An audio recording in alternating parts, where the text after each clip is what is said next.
Okay, quarrel dey happen. Peter Obi don start.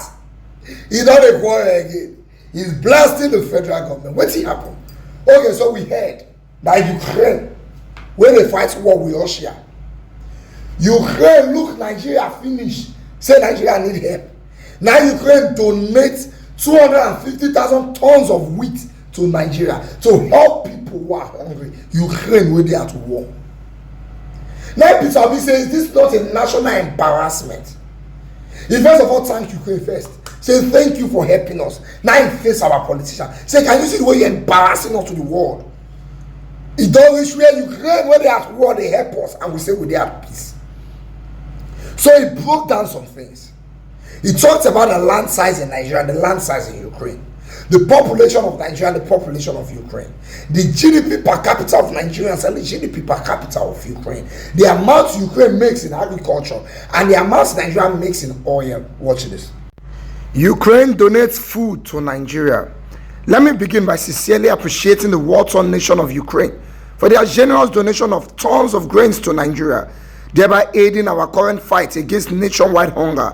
As laudable as Ukraine's kind gesture is, it speaks volumes for us as a people endowed with all needed human and natural resources, that a country officially prosecuting a brutal war of national survival with its powerful neighbor Russia is generous and kind enough with their food supplies to help us who are officially at peace.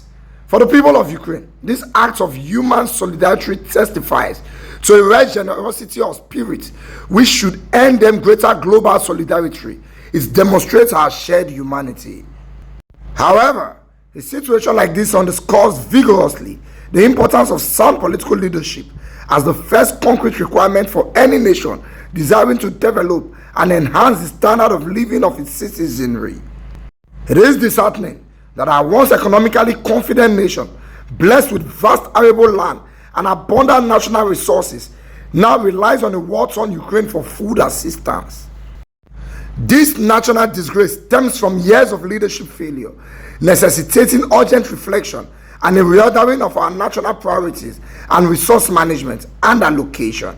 Instructively, Ukraine, with a population of 43 million people on 603,728 kilometers square, outshines northern Nigeria, covering 744,249 kilometers square, with a young, energetic population exceeding 100 million. In 2015, Ukraine's GDP per capita was $2,125 compared to Nigeria's $2,680. By 2022, despite being at war, Ukraine's GDP per capita exceeded $4,000.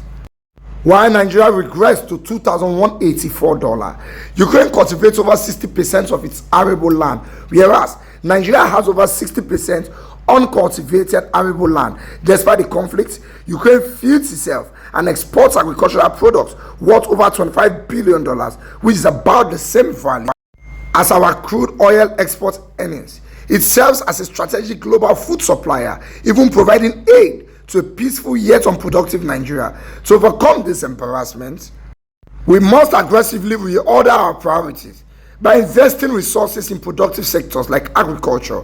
Addressing insecurity is crucial for farmers to return to their fields, enabling a productive manufacturing sector and supporting small businesses.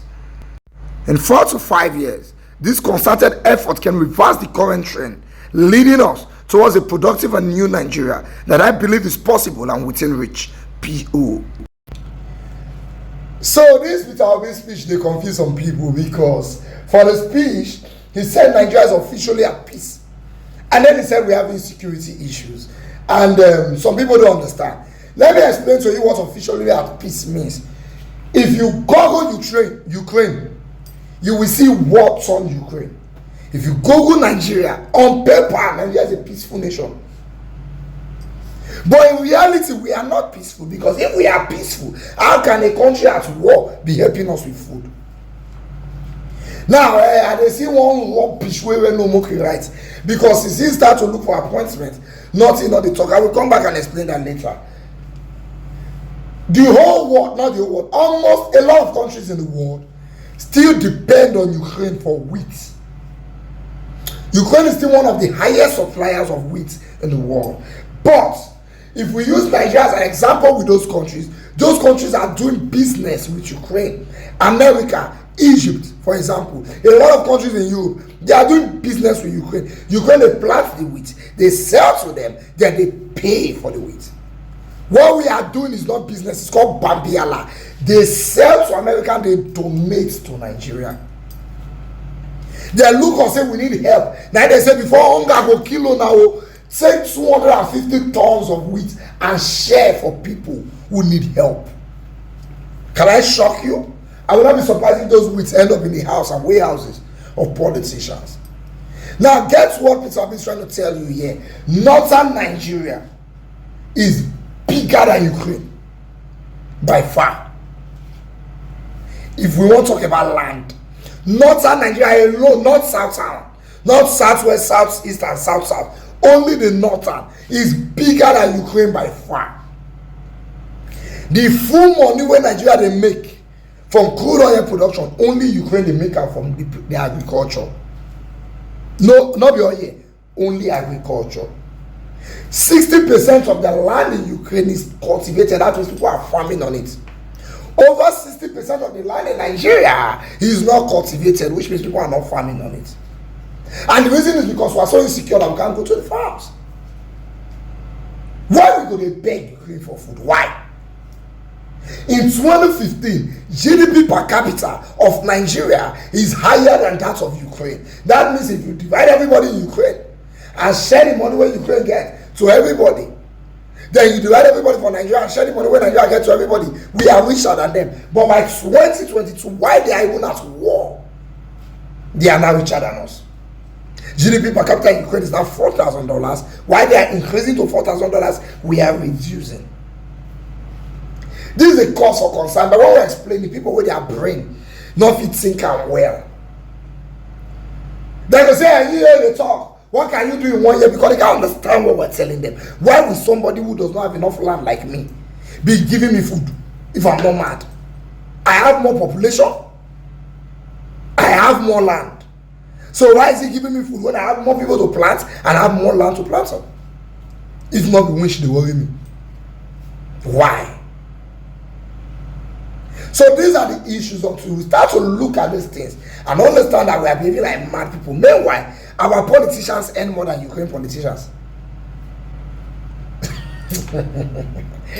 Now, it is well. Now God will help us. Some people are still defending this government. Even in this full-blown madness, some people are still defending them. No wahala.